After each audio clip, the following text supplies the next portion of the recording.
So today we understand this concept fairly simple, that we are not just a physical body. And there are many different definitions of how we can look at ourselves as more than the physical body.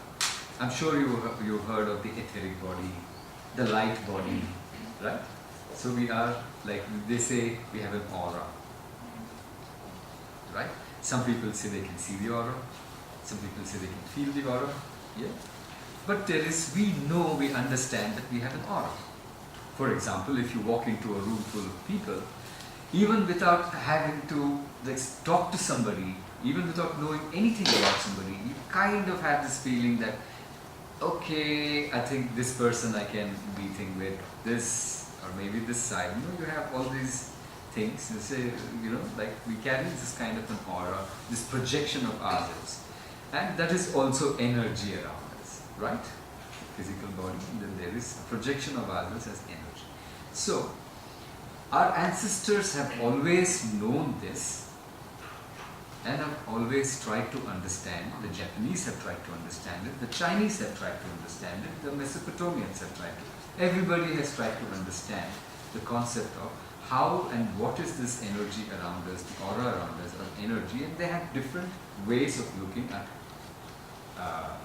measuring, looking, and figuring it out. So there are different frameworks, there are different models to understand this energetic aspect of us. Yeah? So different people have different definitions. So out of all these definitions, one of the most robust, one of the most compelling, one of the most congruent models to understand ourselves as energy and physics put together is the system, the basis of chakras. They come from our civilization, Vedic civilization concepts. The beauty of analyzing ourselves or looking at ourselves as chakra is that it is so in consonance with everything in nature and the universe that it's unbelievable.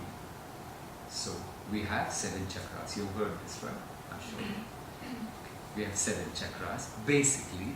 Then we have more number of chakras, of course. But the first layer of understanding ourselves as energy is that we have 7 key points in our system, which are 7 chakras. Now there are 7 days in a week, right? There are 7 continents, yes?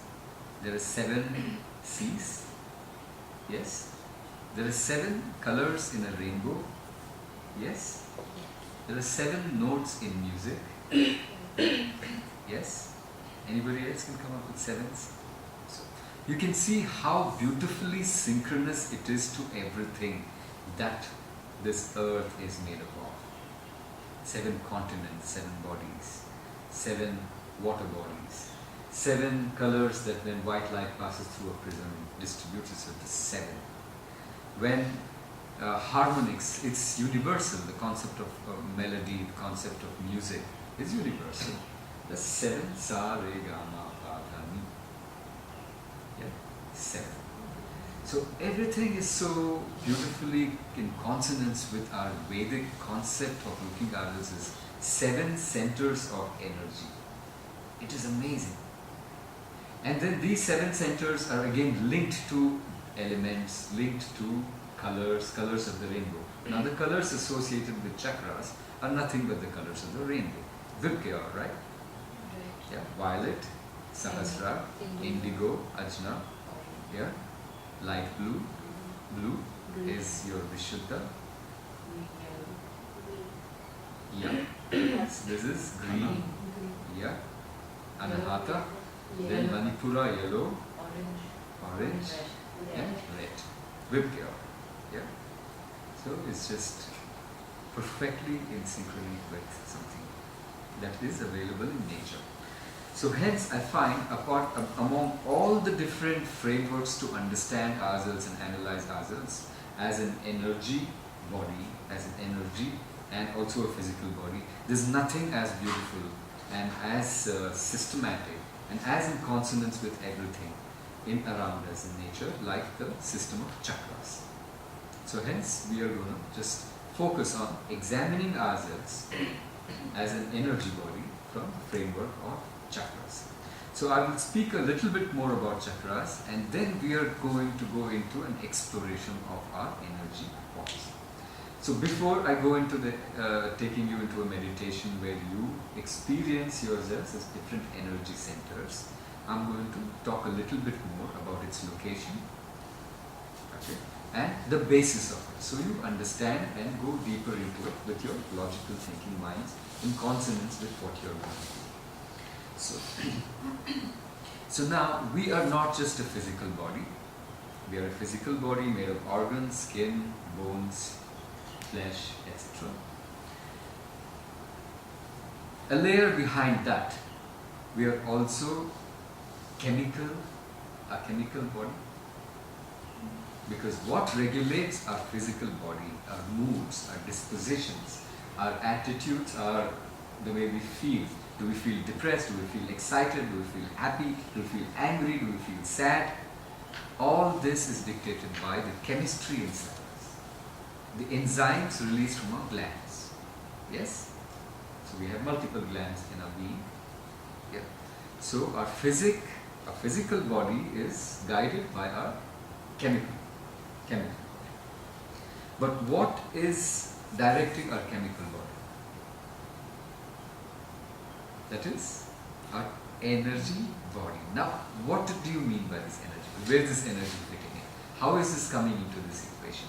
What do we mean by our... Okay, we understand this, that our chemistry dictates our physics, right? We understand. But what is dictating chemistry is our energy. What do we mean by that? Can anybody have a clue? Okay. Very simply, the impulses that travel through our nervous system from our brain, right? Yeah? So we have this energy inside us, which is like an electric impulse, right? Everything within us is like the cosmos, polarity, right? We have inward breath, outward breath, right? We have heartbeat, systole, diastole. Yeah? We have sleep and wake up. So everything within us is that alternation of 1 and 0. Yeah? That is what electricity is. 1 and 0, two things. But anyway, within us, we have this little jolts of current or whatever we call it that pass through our nervous system, right?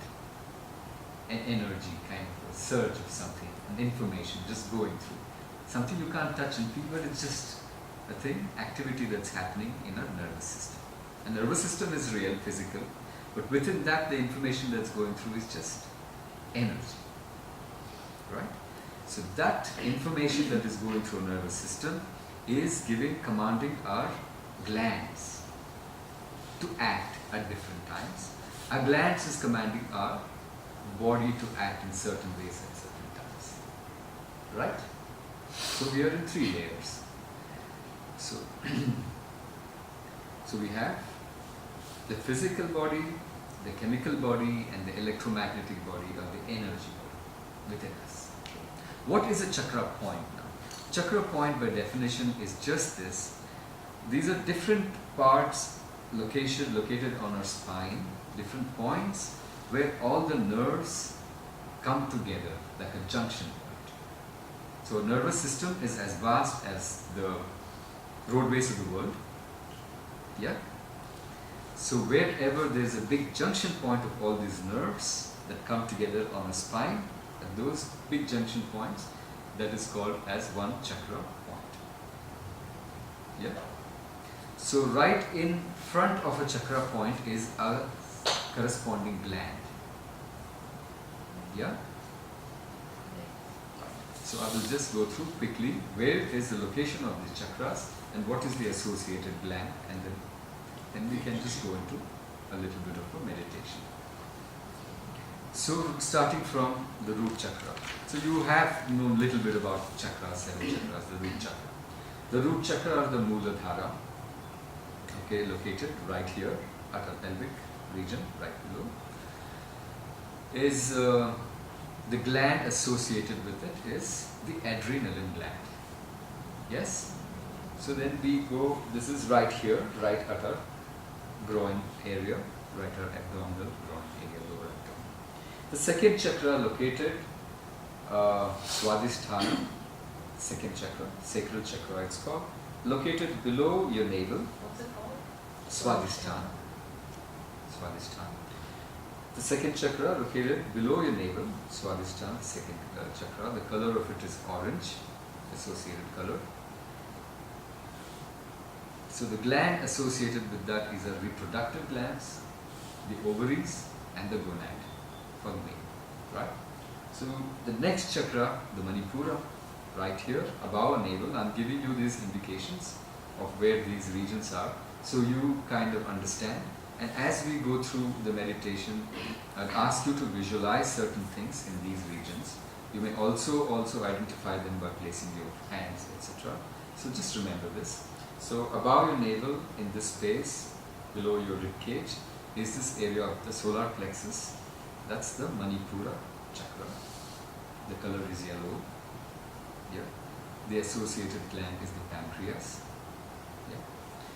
So you have the rib cage, the chest region, the area of the lungs and the heart, which is called the heart chakra, or the Anahata.